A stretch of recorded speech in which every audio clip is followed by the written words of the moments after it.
Jeff has been a teacher his whole adult life, and he's still teaching us. He's teaching us that we can gracefully transit off this planet with awareness, dignity, and love, and the feeling that everything has its time.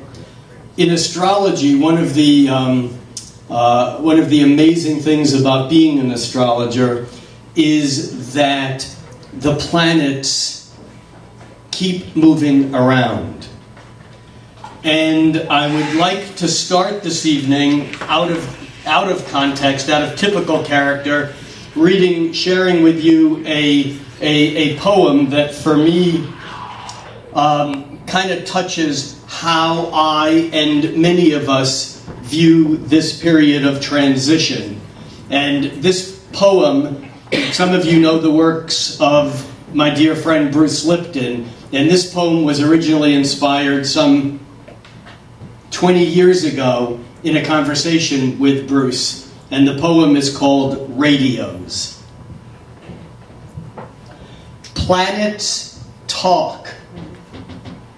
Their cosmic discourse determines the fate of vulnerable babes, each armed with a few trillion tiny cellular receptors, each cell with its calibrated micro antenna tuned into the emptiness of deep space and infinite time.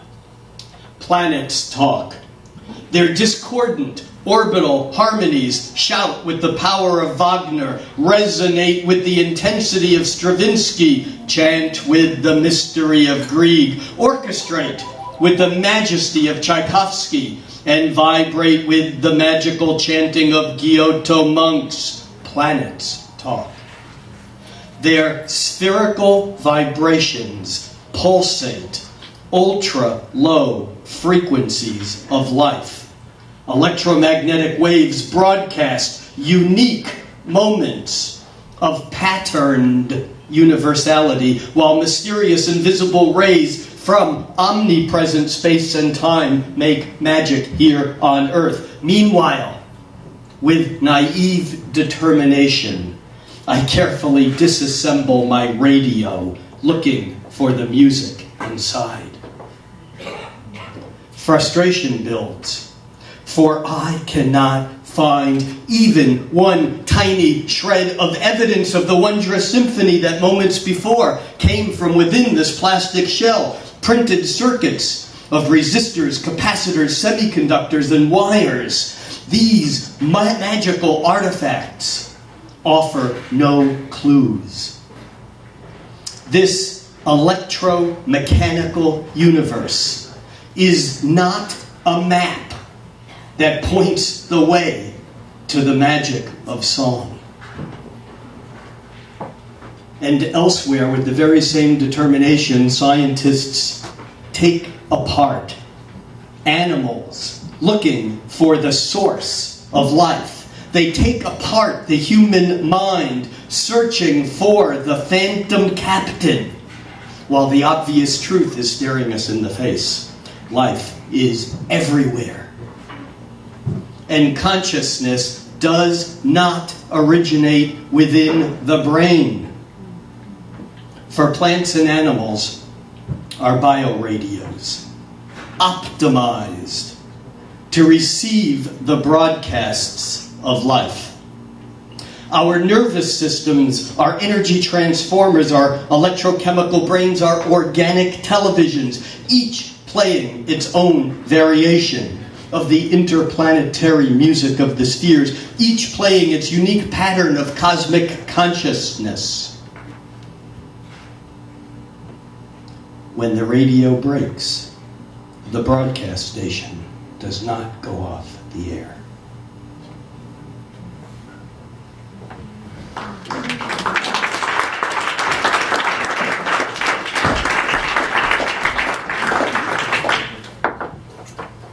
Being in the room where Jeff is, comfortable, peaceful, at peace with himself and with the loved ones in his life. This one is aware that in Jeff, in his lovely wife, Danique, and his 2 children, his 2 beautiful daughters, Laura and Liana, and the other people that have come and go out of that room, there is emotion, there is connection, there is humility, there is wonder at the mysteriousness of the timing of the universe, but there is no fear. Death is not something to be feared. It's a transition. And so I'm only saying that because at this time of transition, and Jeff is dancing with the edge now, but at this time of transition, we do not have to have fear. Everyone has their own emotions. I know that some people are pissed off that he's going. But that's from our own individual selfish point of view. And as an astrologer, Jeff and I have had many discussions over the years when someone, a mutual friend of ours, has passed, and we talk about it.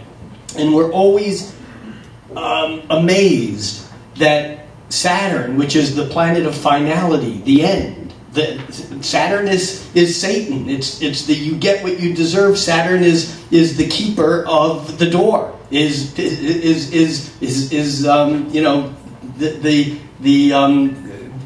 knoll, the knocking of the death is Saturn. It's the end of the road. And yet more often and then there's Pluto, which basically says, even after Saturn, things don't end.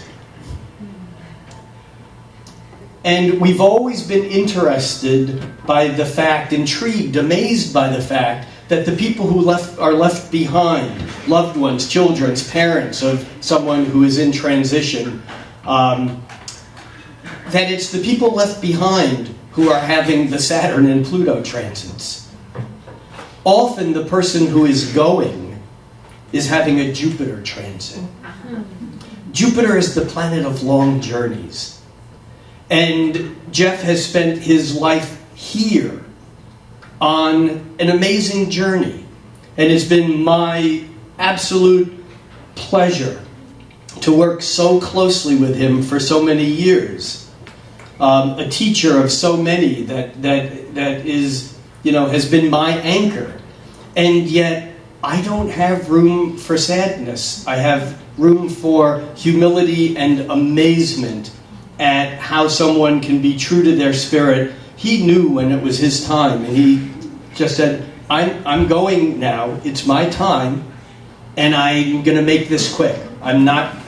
Jeff has a Scorpio moon. I'm not going to linger about for a long time. I got it, I got the message, for whatever reason, wasn't expecting this, but it's my time to go. I'm out of here. I love you all. See you. I'm on, this is Jeff talking, a great journey, and he's eager to take it. So let's just keep that in mind. And people asked me this week, are you really doing astrology night tonight? And I am for a couple of reasons. Maybe most selfishly, for my own selfish continuity of my life. It's like we hold on to the things that keep us grounded here. But I think more importantly, it's the role as an astrologer, as a wizard even. And I might look like the wizard. Jeff is every bit as complete a wizard as I could ever aspire to be. And part of the job of being a wizard is to hold 2 positions. One here in the 3-dimensional world, and one in that world of amplified or magnified expanded space and time. And from that standpoint, it's real important that we keep the continuity and the regularity of our lives going. It's the best way that we can honor and respect the life and looming death of someone who's lived his whole life in trying to bring these ideas, to people that he knows. So, I feel like now I've just bordered on the edges of rambling, so. Do a quick cable switch. Cable switch. So, the planets keep going round. planets keep going around. For about 4 or 5 years, thank you, Aaron. You're welcome. And thank you, Soul Food, for creating this amazing space. And it's like the turnout tonight. I mean, I know why many of you are here, and it is deeply appreciated. Jeff and I have been talking for years about the ongoing square between Uranus, the planet of shock, and unexpected surprises. Can surprises be expected? Yes. We've been talking for years about the square between Uranus, the awakener, and Pluto, the planet of deep transformation. Pluto, the planet of evolution, of changes that are one-way streets, not like the leaves that fall off the trees each year, but the changes that have to do with one-way changes like birth and death.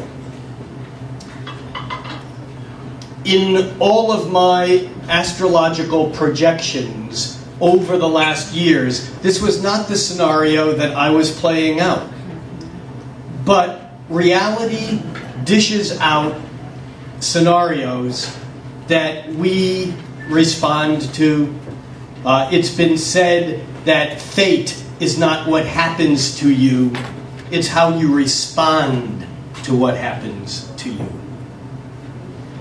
And from that standpoint, this Jeff's transition is a lesson, not just for this month, but for this whole phase, because things happen that are not within our range of immediate control. And yet, how we respond to them becomes the fate that we seal in our own lives.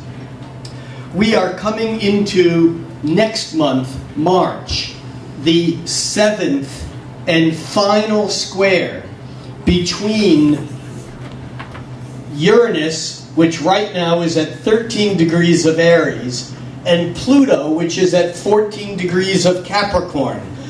For those of you who know how to read astrology, you know that when two planets are square, one is at 13 degrees and one is at 14 degrees, that means they're within 1 degree of being exactly square. And so even though the 7th of 7 exact squares between these two planets that began in 2012 and will finalize next month in March, this is all over what's going on these days, not just for us personally, not just for me or Jeff personally, but for the entire planet. And so even though I'm going to leave an in-depth discussion of Uranus and Pluto until next month, when we're coming up to the final Uranus and Pluto square, I just want to say in passing, and for many of you who have been coming in and out of here for the past 3 or 4 years at least, you know that the Uranus-Pluto square is the first stress of those two planets since the mid-1960s, when Uranus and Pluto aligned in the summer of 65 and 66 and created the next 5 or 6 years of change with respect to feminism, and now we have gender equality. With drugs, now we have the legalization and medicalization of drugs, of environment. Now we have climate, major climate issues, of political stuff and student revolution, and now we have revolutions all around the planet that began with Arab Spring and Occupy everything. And so we're seeing the issues that were in seed stage at the conjunction, which is a new moon. We're seeing these same issues coming to a square and a 90-degree angle, this red line, this square between Uranus and Pluto. In astrology, a square is the angle of maximum interference or conflict. It's like this is the time at which the issues that were raised at the conjunction in the mid-60s, this is the time when we either keep them or drop them. It's a critical point in the overall cycle, and so the sense of overall immediacy of urgency that we have around many of these issues. We know that there are big things happening out there, and certainly many of them are upon us now. I want to say a word about Mercury retrograde, because Mercury turned retrograde on January 21st, and it remains retrograde until February 11th, so we're about a week away from this 3-week period of Mercury retrograde. Mercury is the trickster planet. Mercury is mischievous. Mercury has to do with revisiting issues sometimes from the past or things that were left undone. This is all classic astrology. Our astrology compadre Nick Dagan Best texted me this afternoon and said, I don't know if it would be appropriate to mention, and I don't know if it is either, but I'm going to mention it, that a few days ago, for those of you who are plugged into social media, a few days ago, someone on the internet basically posted that Jeff had passed. And it went viral crazy. I mean, all the astrology sites, all of the, and it was all over the place. And this is like a classic Mercury retrograde miscommunication. I mean, it's okay. I talked with his family members. We all basically posted, that, even though he's on the edge, Jeff is still here and alive and breathing and feeling loved and being loved. But this is a classic Mercury retrograde moment where we misinterpret something happens, and it just sends us off in a completely weird direction. So Mercury is retrograde, and Mercury is retrograde in Aquarius. Aquarius is an air sign, and air has to do with intellect, it has to do with thinking, it has to do with the sending and receiving of information, which is really Mercury's job. But in Aquarius, it's not about personal communication. It's about communication that is more conceptual, because Aquarius doesn't have to do with the message, it has to do with the nervous system itself. Aquarius is electrical. We have the sun right now in Aquarius until February 18th. So we have another couple weeks of the sun in Aquarius. And what's always odd to me every year is that Valentine's Day, which is not one of these real pagan ritualistic holidays like Halloween, which is a Scorpio holiday and we celebrate the thinness between the veils, or even Christmas, or where we celebrate the returning of the light, or the star that symbolizes the returning of the light, or so many other holidays, Thanksgiving even, which is a classic Sagittarius holiday because it's the first Thor's Day, Thor being Jupiter being the ruling planet of Sagittarius, and Thanksgiving is a Sagittarius, it's on Thor's Day, Jupiter's Day, the first Thursday after the sun moves into Sagittarius, and it's a holiday built upon the high ideals of Sagittarius, brotherhood, foreign lands, travel, high idealism, philosophy, and so on. Valentine's Day is not one of these holidays. It's a Hallmark day. And so I find it fascinating that Valentine's Day is when the sun is in Aquarius, and it's the opposite of Leo. Leo is heart. Leo is I love you. Aquarius is like an old 1960s Peter Max poster that's L-O-V-E, rainbow, love. You see, the Aquarian energy doesn't like the sloppiness of wet human emotion. It likes the idea of it. And so with the sun in Aquarius and Mercury over the last couple of weeks and now and for the next several weeks, Mercury doesn't move, even though it turns forward on the 18th, it doesn't move into the next sign, Pisces, until next month. We'll talk about that the first Wednesday night in March. So we have this whole ability to do an emotional detachment, to stand back from our feelings, not that we don't have them, but so that we have perspective on them. So, we had a full moon just yesterday, and let's see if we can get there real quickly, because as you know, the new moons and full moons are, where are we going here? We're going the wrong way. There we go. That's close enough. So, yesterday, this is within a couple of hours, the moon was opposite the sun. The moon in I love you, Leo, heart-centered, proud. Leo, the sun is on Leo, it shines, that's the midsummer. And yet, yesterday's full moon, the moon was lined up with Jupiter. I don't know if anyone saw the moon last night. You could see it through the clouds. And even though it was cloudy, Jupiter was visible through the clouds because Jupiter isn't another star. It's big enough that it actually powers its way through. And this full moon was a powerful one because the sense of those feelings was really present, even though the sun is so far away we're so far away from the warm summer sun. What happens over the next couple of days is that by the 6th, because the full moon was lined up with Jupiter, the moon moves on, but by the 6th, Jupiter is opposite the sun. Astronomers call these oppositions. Oh, so do astrologers. How interesting. But they would call this the opposition of Jupiter. They don't need to say to the sun, because the opposition of Jupiter means that Jupiter and the sun are on either sides of us on Earth. And that means that Jupiter is as close to the Earth as it can get, which means that it's brighter than it normally is. So over the next few days, if you go out at night and you look up into the sky and you look and you do a scan and you see one thing that's brighter than everything else up there, but it's not the moon, that would be Jupiter.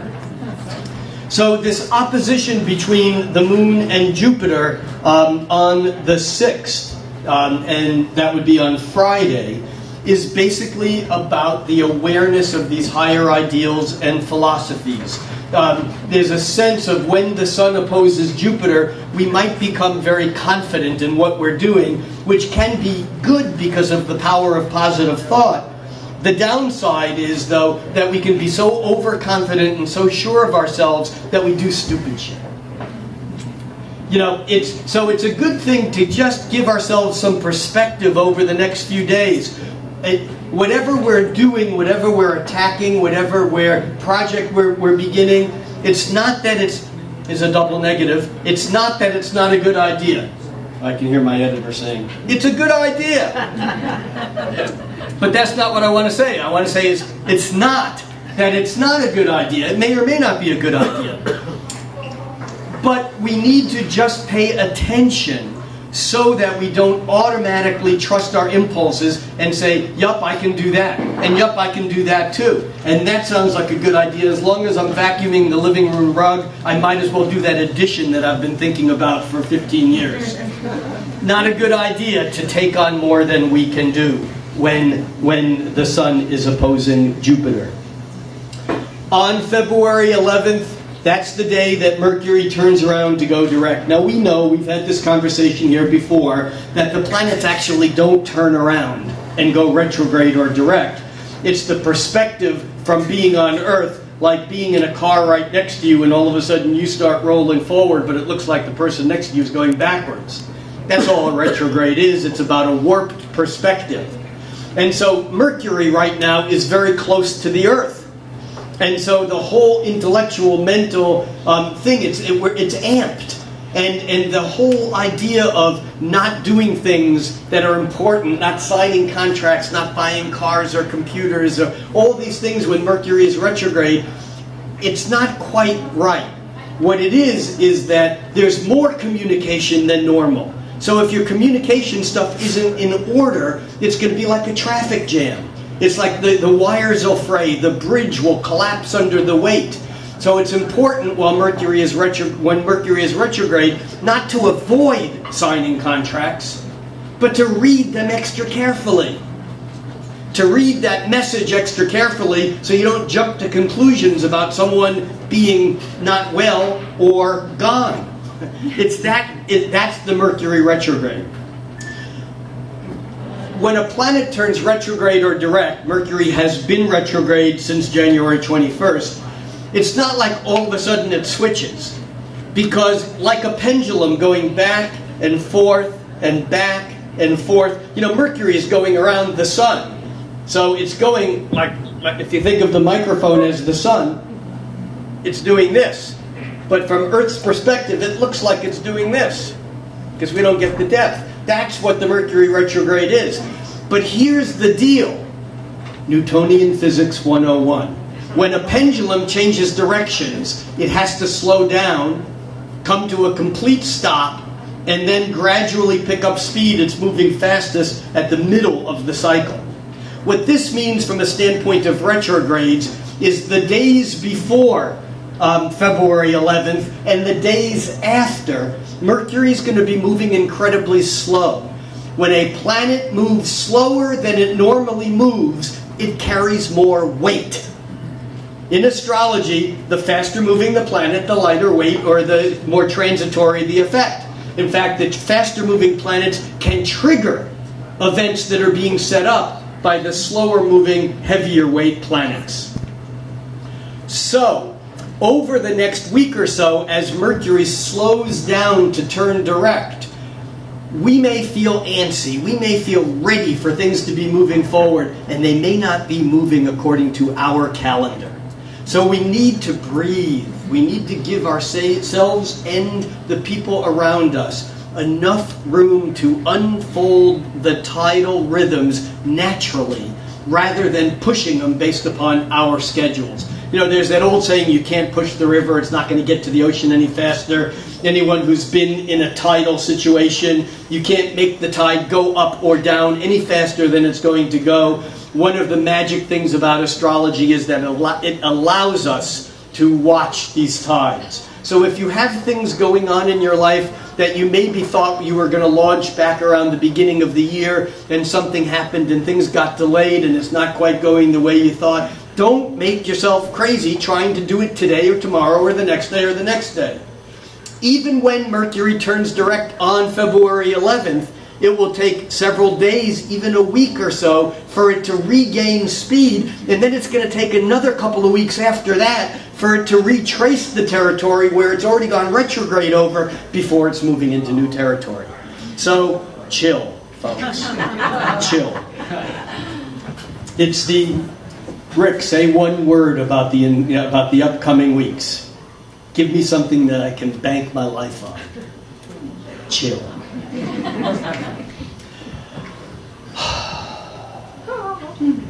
All right, so we also have an interesting dance going on right now of a whole bunch of planets in Pisces. Neptune is there for the long haul. Neptune is the planet of dreams and imagination. In astrology, every planet relates to a sign, and every sign relates to a planet. And Neptune is the modern planet that is given to the sign of Neptune. It's about the dreams and imagination in the spiritual realm and the metaphysical realm. And Neptune takes 163 years or so to go around. Actually, I think it's closer to 165. Someone know? 165. 165, thank you. It takes Neptune about 165 years to go around the sun once, which means it spends about 14 years in each sign. So Neptune is in Pisces now. It's been there for a couple of years, and it's going to be there for another dozen years. As such, every year when the faster-moving planets, like the Sun and Mercury and Venus, and every other year Mars, as these planets come whipping through from a perspective of how slowly Neptune moves, as they come whipping through Pisces, they're going to line up with Neptune, and it's going to be like Pisces on steroids. Because Neptune is already holding a more powerful position in the sign of Pisces for the last couple of years and the next decade. So over the last couple of weeks, we had Venus at 18 degrees of Pisces now, Mars at 23 degrees of Pisces. We had Venus and Mars line up with Neptune. And we also have Chiron, which is moving through Pisces. Chiron, the wounded healer, is a more erratic planet as far as how long it spends in a sign, but it spends about 3 or 4 years in a sign. But the point is that we've had this cluster of planets in Pisces, and over the next couple of weeks, actually we're here on February 11th. If we fast forward this a day at a time, the 13th, 14th, 15th, 16th, and you can see here on the 17th, 18th, 19th, the sun and the moon move into Pisces. We're going to come back to this in a moment when we talk about this weird new moon that we have coming up. I'll say more about it in a minute as to why it's weird. It's double weird. But on the 18th, on the 19th, both the sun and the moon move into Pisces, and Mars and Mercury are at the very last degree of Pisces, and then the following day, Mars moves out of Pisces into Aries. The next day, Venus moves out of Pisces into Aries, and Venus and Mars form a conjunction on February 21st. At the first, actually, in the second 2 degrees, 1.5 degrees of Aries. Now let me come back and break that down for those of you who don't speak Astro Geek. Pisces is the last sign of the zodiac. It has Jeff, who I have always quoted, but now I'm going to go into terminal. That sounds horrible. I'm going to go into perpetual. I'm going to go into infinite quote mode. One of Jeff and my very dear mutual astrology goddesses wrote me an email and said, I've known about Jeff's situation, but I haven't told anyone because I'm a tomb of confidentiality. And I wrote her back and said, can't we be something else other than tombs of confidentiality? Language is so weird, is it not? All right, what was I saying? I was quoting Jeff. Jeff always calls Pisces the garbage collector, the garbage disposal collector. It's the swamp of the zodiac where everything ends up. It's the last sign of the zodiac. Everything ends up in Pisces, and it's the primordial stew. It's the mix. The planet that's associated with Pisces is Neptune. Neptune is the god of the seas. And I think that if the Greeks were not as sexist as they were, that Neptune would not be a male god. Neptune is a feminine deity in my mind, as is the moon and as is Venus. But Neptune is the god or goddess of the seas. And we don't mean necessarily the Pacific Ocean, although that too. We mean the seas of consciousness. If Pisces are fish, we are all fish swimming in the universal sea of consciousness. And the difference between me and you, and me and you, and you and him, or him and her, those differences are illusory. They're convenient.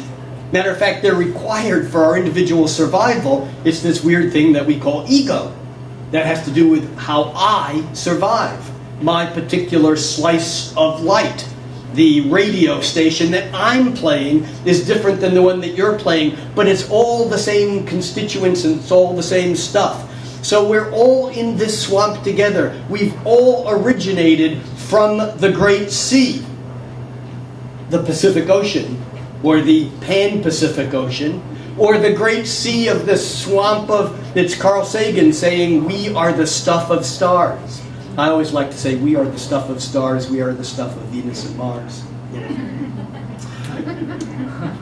The fact is, though, that out of this primordial stew of Pisces, comes the first sign of the zodiac, Aries, which is that first moment of creation.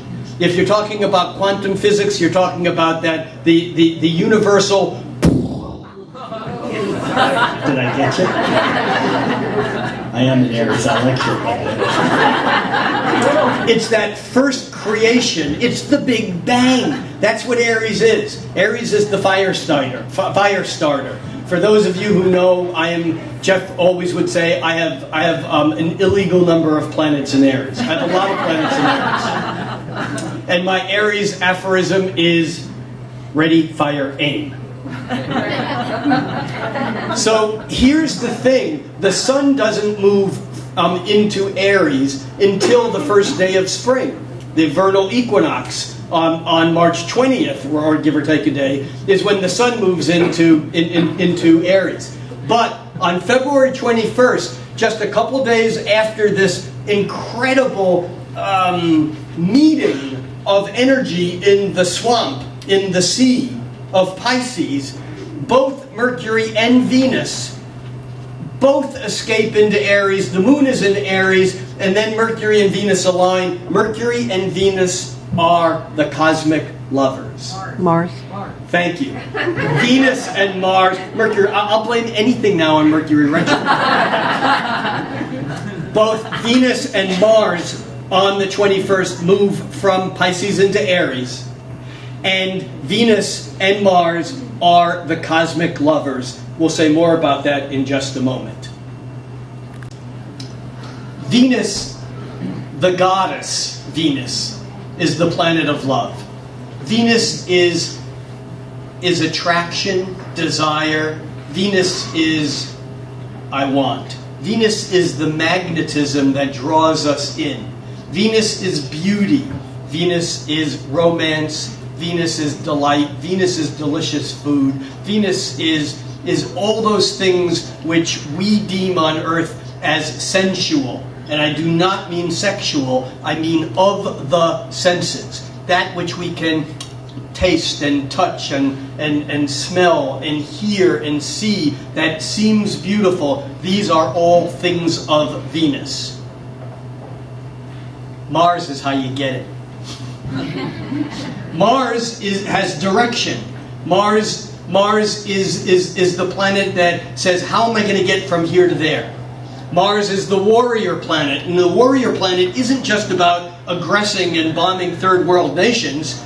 Mars is also about defending your home and family and your homeland. Mars is direction. Mars is getting what you want or need. Mythologically, Venus was Mars's consort. And as such, Mars is the physical side of Venus. Now, we can talk about this from a sexual point of view, because there certainly is that energy of Venus and Mars, but there's also the creative energy of Venus and Mars at the first degree or in the first degrees of Aries. And especially with the moon there, what happens on February 21st is we begin to get an early warning. It's like that February 19th and 20th when we're so deep in the swamp. And I want to go back now and touch on the new moon, because we kind of glossed over that, and I said that I would. And here I'm going to zone in a little bit more closely so that we can... well, come on, we can do this.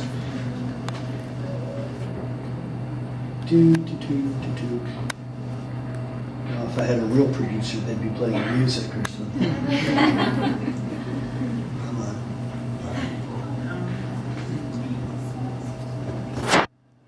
All right, this is close enough right here. No, let's get this even closer. Hold on. Minutes.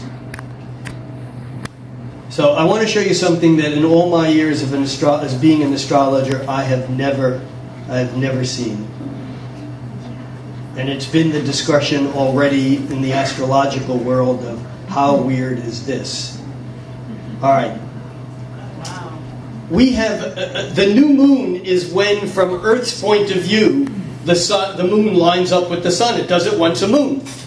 That's what a month is a moon cycle. So once a month, the moon moving around the Earth lines up with the sun. It does it. It's always the beginning of a new cycle.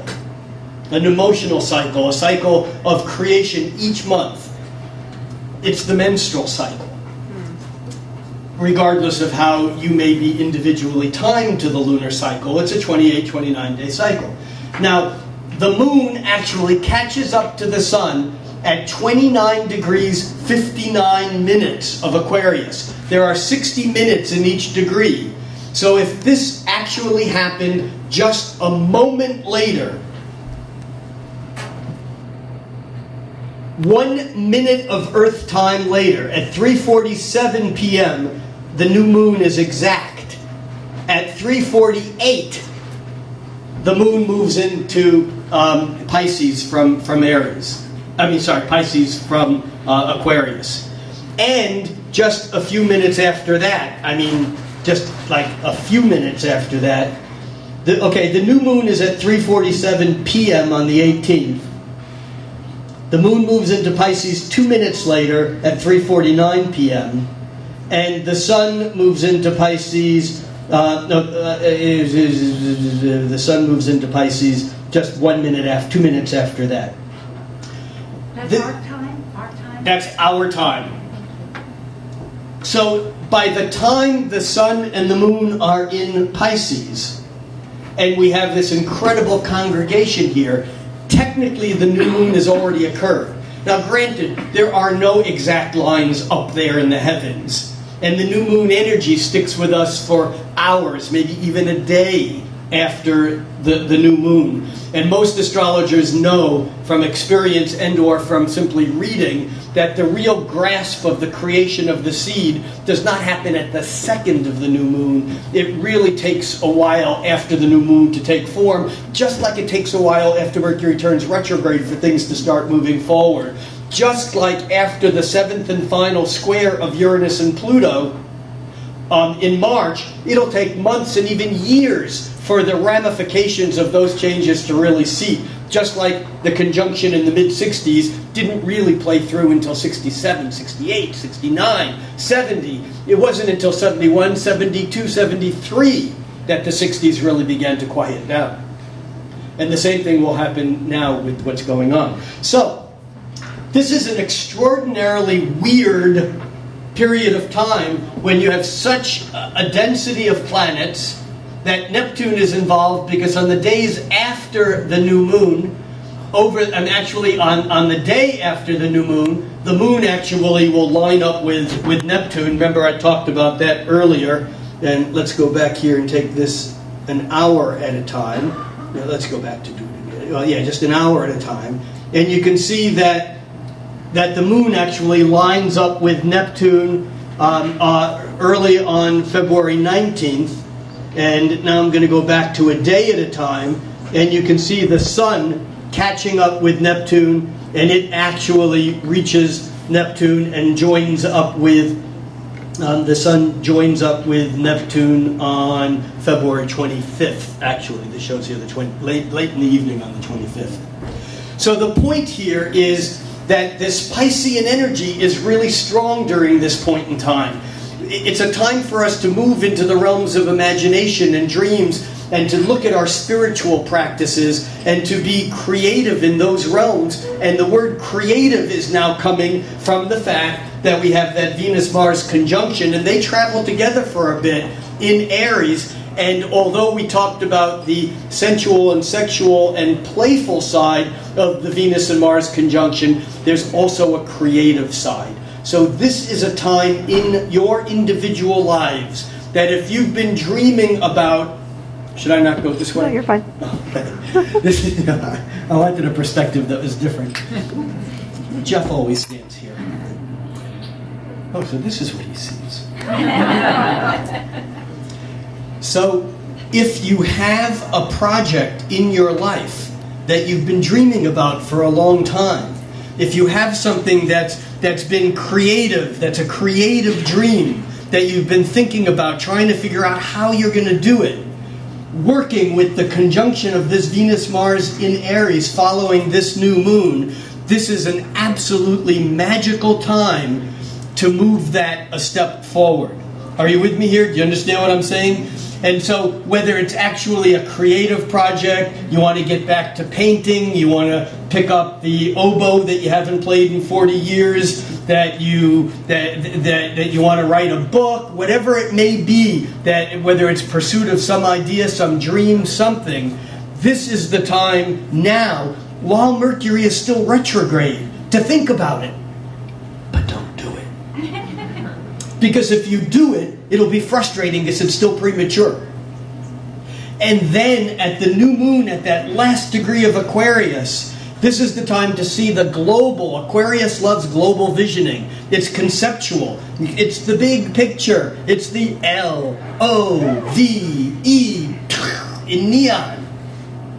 That's the time to plant the seed, to do the ritual.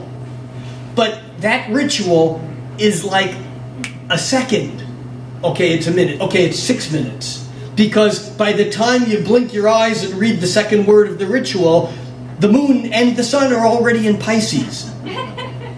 And the Venus-Mars conjunction that's pending in Aries and that hangs with us for a while becomes a time in which to actually make those dreams, turn that creativity. You see, because Mars gives direction, it gives force to the idea of what's beautiful or what's perfect. It's not really perfect, it's beautiful.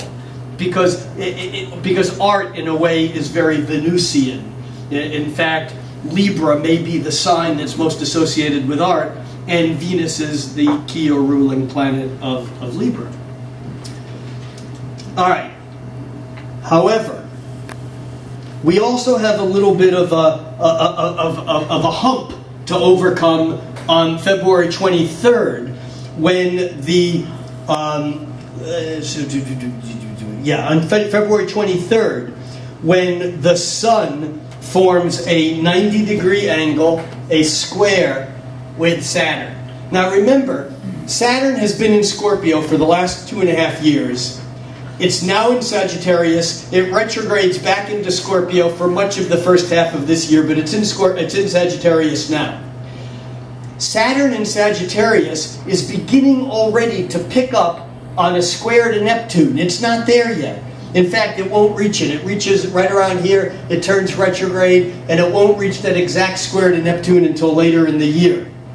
Saturn is the planet of reality, structure, stability, karma, make it real. Saturn is the taskmaster. Saturn is you get what you deserve.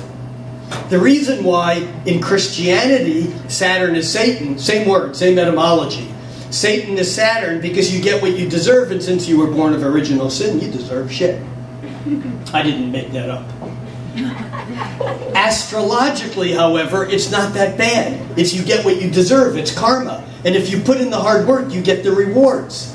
As Jeff always says, Saturn is the planet that appears to say no, but really means yes. Because Saturn slows you down to help you crystallize things and make them real. So we have the Sun that's moved into Pisces, forming a 90-degree angle to Saturn on the 23rd, which says that the light of the Sun in the spiritual sign of Pisces runs into the wall of Saturn saying, not so fast. So we might experience either some sort of restriction, delay, obstacle, a test. I always think of the Sun running into Saturn as light hitting an immovable wall. It doesn't mean that you shouldn't go over the wall or through the wall. It just means not yet. So this is a bit of a speed bump, and if we know that it's coming, we can consciously begin to tap on the brake on the days that approach this, even though we got all the force of the new moon and all these planets in Aries and we really want to go, and there's all this creative energy. At the same time, just consciously keep that foot near the brake and work it gently. Because if you become too impulsive and move too fast, that's when it's going to hurt, when you hit the wall. If not, you'll be able to use the energy of Saturn to actually pull in energy more and build a stable crystal rather than having it shatter as it hits Saturn. Over the next few days, however, both Venus and Mars, remember we're doing this dance of hot-cold here in a way, Venus and Mars, which are hot in Aries, in fact, Aries is the fire starter that I said earlier, that sometimes planets in Aries they can be so hot they can burn out quickly. It's the barn fire that, hey, whoosh, and then it's gone. Can't heat your house with that. It only lasts 11 seconds. So what happens though, and this is a blessing, is that as Venus and Mars move through Aries, they make harmonious trines with Saturn. Remember that the Sun is just made a square with. So the Sun is saying, whoa, slow down, not so much dreaming, the Pisces energy. And here, it's channel your art into your work. Because with Venus and Mars forming harmonious trines with Saturn, it says that long-term results trump immediate gratification. Got it? That simple and that complicated. By the 25th of February, the sun catches up with Neptune. We talked about that a little bit. And now we're back to the dream. And I think in some ways, this is setting the tone for the year to come as Saturn, later in the year and even on into early next year, Saturn forms square, an exact square with Neptune, where our dreams, Neptune, can be forced by the reality of Saturn to precipitate and fall to Earth. Neptune, dreams, Saturn, Earth. Now, the good news is that one of the reasons to have dreams and to foster and develop and to cultivate our dreams is so that we can manifest them in reality. The bad news is that when dreams manifest in reality, often they're not as good as they were in dreams. So Saturn precipitates the dreams of illusion into reality, which is often disillusioning. Now, disillusionment is one of those words that we immediately go, oh, I don't want to be disillusioned. But it's a good thing, because when you're disillusioned, you are real. And so what we have as Neptune conjuncts the sun, we have the illusory side, we have the dream, we have the imagination, we have the fantasy. And yet, this is a bit of a setup, because behind that, we still have to take these dreams and make them real, and that will take longer than just this month. So, this month is a bit of a transition month. We begin to move forward into a new world. We have yet to face the seventh and final. I'm so used to saying third and final, because most planets that go retrograde happen direct, retrograde, direct, and you get 3 hits. And so as an astrologer who's been doing this for way too many, or not too many years, just enough years, I'm so attuned to saying, well, the third and final transit. But with the slower moving planets, here we're getting the 7th and final transit of the exact square between crazy, wild, unpredictable, who could have possibly imagined that it would play out this way, Uranus, and Pluto, the fact that there is an evolutionary process at work.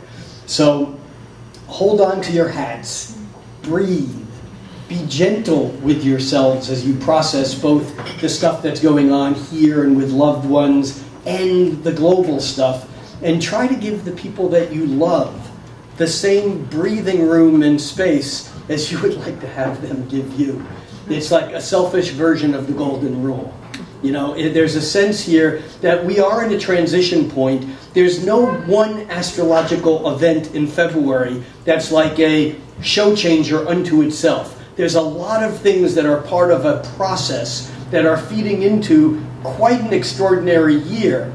But I think that right now, a lot of the energy is about doing this dance between the dreams, the Neptune, the Pisces side, and the reality side, starting off with the thought reality of Aquarius and ending up in the physical reality of the inner planets beginning to move into Aries, setting the tone for the Aries statement that will be made in March and April when we have a crazy full moon eclipse that lines up with this Uranus-Pluto square in late March and in early April, and we'll say more about that next month. So I'd like to close just in the spirit of not avoiding the real issues that are going on in many of our lives, and certainly in my life. And you know, I just want to also say that there were people who said, are you really doing Astrology Night this week with Jeff in this condition?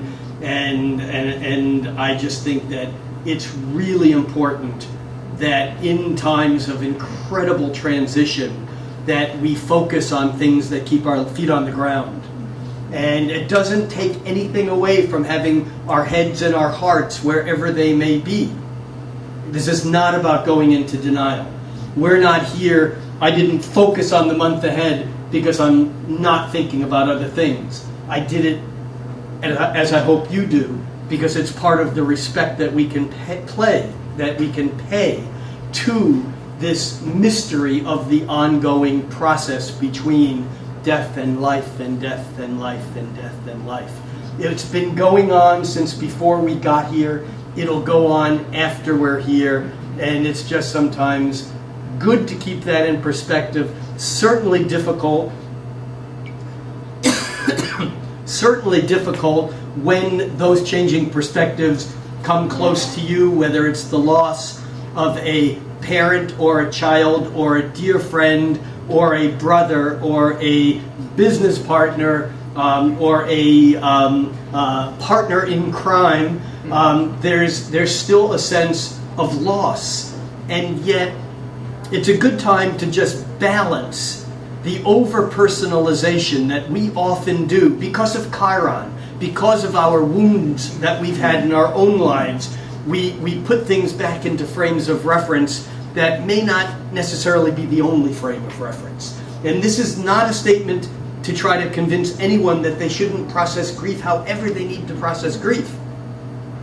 It's just a statement that there's many different perspectives to take, and it's just been very humbling being a part of this. And I know that this is still going to be unfolding, and probably we'll have more to say about it next month. So I'd like to end with another poem that I wrote many years ago. And by the way, anyone who would like the words to the radio's poem or this poem, send me an email. I'll have business cards here afterwards. I'd be happy to share the lyrics if anyone wants them. But this one's called Space and Time.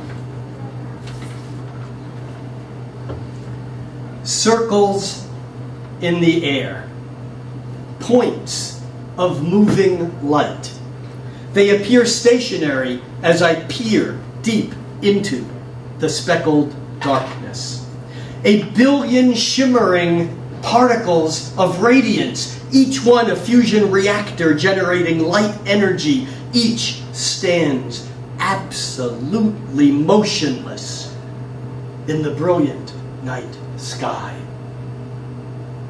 As I, in humble awe of the apparent complexity of it all, try to reason out the meaning of space and time.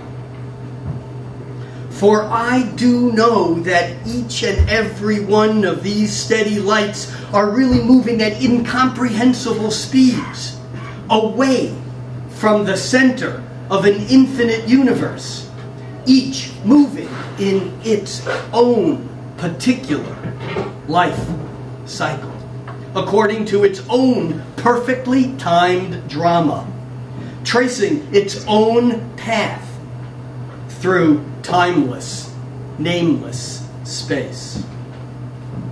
And as I, on this clear and majestic night, see myself in the stars above, I too see the paradox. They, each shining brightly, are steadfast, steady, yet each races into unknown futures at the speed of light. A wave of my hand accentuates their movement. A wave in space captures a planetary orbit, a frequency event with its own unique signature. I, too, a wave form, transmitting light energy.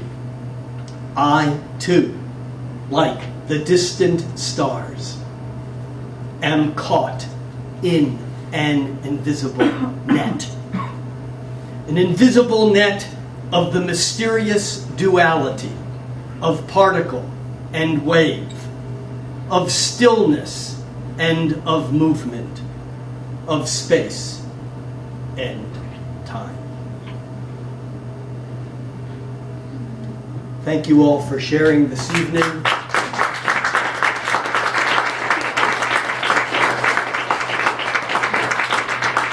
If you're interested in contributing to the Jeff Jower Fund, then obviously, I don't even need to say anything about that. If you're interested in contributing to the fund, you can go to StarIQ, STARIQ.com. There's a link there that'll take you to the page that has been set up for donations to go directly to the family, and you can do that on your own. There's also a place there if you want to leave any words or comments. It's quite extraordinary how the internet, between that site and my Facebook pages, and Jeff's Facebook page, and the pages of some of our close compadres, there are, I was going to say hundreds and hundreds, but I think they're up in the low couple, 2,000-3,000 people who have come out of every corner of the planet to say how much, you know, Jeff's work has touched them. And so, you know, it's been an honor to work with him, and I've told him this and his family, you know, his legacy will not stop here just because his body has, you know, has given up his short time here. I also want to just say an appreciation to Soul Foods. They, as you know, host this every month and many other things. There's no fee for this event. And so I always like to encourage people to buy that second cup of coffee or dessert, or if there's some birthday gift or something that you've been thinking about, don't buy it at the big brand name, you know, international store, you know, in the mall. Spend your money here by purchasing locally. The best way in which sometimes we can vote is to vote with our dollars. And great appreciation to tonight, Aaron and Tyler, and I don't know who else is floating around, but thank you guys, and thank you so much.